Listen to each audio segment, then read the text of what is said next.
Hello and welcome to English में सोचो। आज हम सीखेंगे 10 सिंपल इंग्लिश सेंटेंसेस जो आप रोज़ बोल सकते हो। ये सेंटेंसेस आपको हर दिन प्रैक्टिस करनी है और अपने दोस्तों के साथ, अपने रिश्तेदारों के साथ बातें करनी है।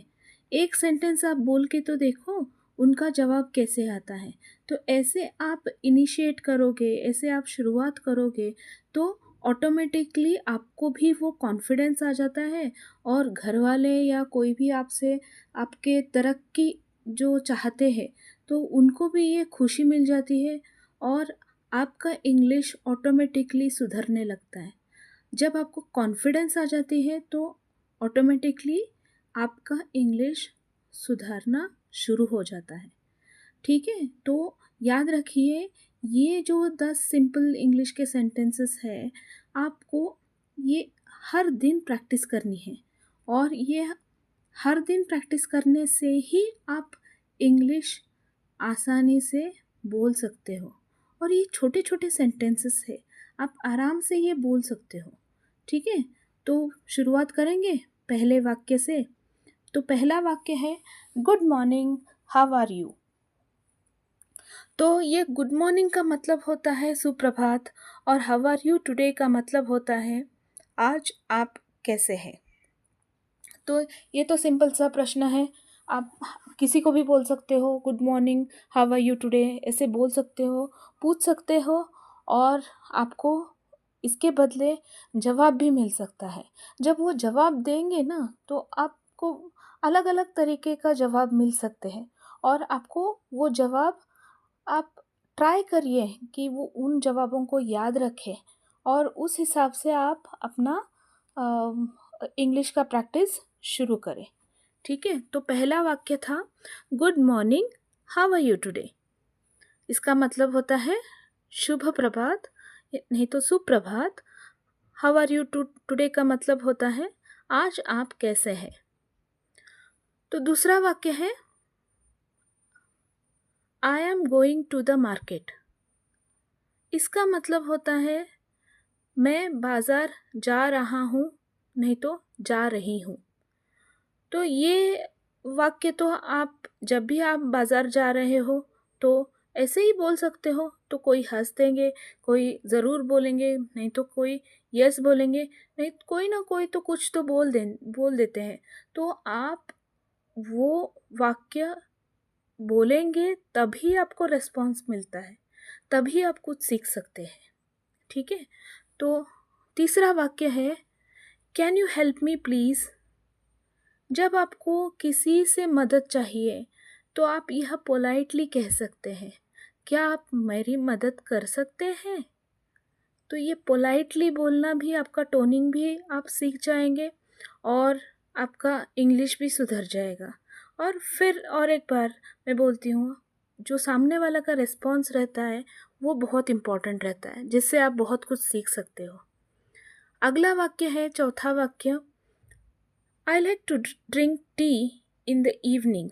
फिर से बोलती हूँ, I like to drink tea in the evening. इसका मतलब है मुझे शाम को चाय पीना पसंद है।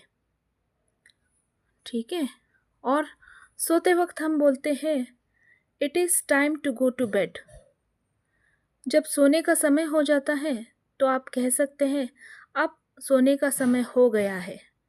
तो ऐसे हम छोटे छोटे सेंटेंसेस बोल के घर वालों से और बाहर वालों से आप ऐसे बात कर सकते हैं और आपका ये वाक्यों का उपयोग करने से आपको बहुत तरह तरह के रिस्पॉन्सेस मिलते हैं और आप अच्छे से उन रिस्पॉन्सेस को याद रख के आप आगे के बारे में सोच सकते हैं। अगला सेंटेंस है आई एम फीलिंग हंग्री। जब आपको भूख लगती है तो आप कहते हैं मुझे भूख लगी है। तो इसी को हम इंग्लिश में बोलते हैं आई एम फीलिंग हंग्री। अगला है व्हाट टाइम इज़ इट। इसका मतलब है समय क्या हुआ है। आप अपने घड़ी को देखकर पूछ सकते हैं कि किसी और को भी पूछ सकते हैं कि टाइम क्या हुआ है। ऐसे सेंटेंस में कैसे बोलते हैं हम इंग्लिश में, व्हाट टाइम इज़ इट। फिर अगला सेंटेंस है थैंक यू सो मच। इसका मतलब है आपका बहुत बहुत धन्यवाद। जब आपको लगता है किसी से धन्यवाद कहे तो आप ये ज़रूर बोलिए थैंक यू सो मच। फिर नेक्स्ट सेंटेंस है it is a beautiful day. जब मौसम अच्छा हो तो आप कह सकते हैं आज का दिन बहुत सुंदर है। जब आपका दिन सच्ची में बहुत अच्छा गुजर जाती है तब भी आप बोल सकते हो कि आज का दिन बहुत सुंदर है, तो इंग्लिश में आप बोलोगे it is a beautiful day. तो देखिए ये सभी आपको प्रैक्टिस करने से ही आपको आ जाएगा, और प्रैक्टिस करते वक्त जब इंग्लिश बोलना शुरू करोगे तभी आपका इंग्लिश स्ट्रॉन्ग होता जाएगा। ठीक है, और आज का फाइनल सेंटेंस, लास्ट सेंटेंस है सी यू टुमारो। इसका मतलब है कल फिर मिलेंगे। जी, मैं बोलती हूँ कल हम फिर मिलेंगे, और ये सभी सेंटेंसेस, इन सभी वाक्यों का हम अच्छे से प्रैक्टिस करेंगे, और ये 10 सेंटेंसेस रोज़ प्रैक्टिस करेंगे और अपना इंग्लिश बोलना स्ट्रॉन्ग बनाएंगे। सब्सक्राइब कीजिए इंग्लिश में सोचो चैनल के लिए, और मिलते हैं अगले पार्ट में। प्रैक्टिस डेली और स्पीक कॉन्फिडेंटली। तो आपको हर दिन प्रैक्टिस करना है, हर दिन आपको ये बोलना ही है, और जो भी आपको रिस्पॉन्स मिलता है, जिनसे भी आप रिस्पॉन्स मिलता है, भले वो कैसे भी रहे, अच्छा रहे या बुरा, लेकिन आपको रिस्पॉन्स का मतलब है।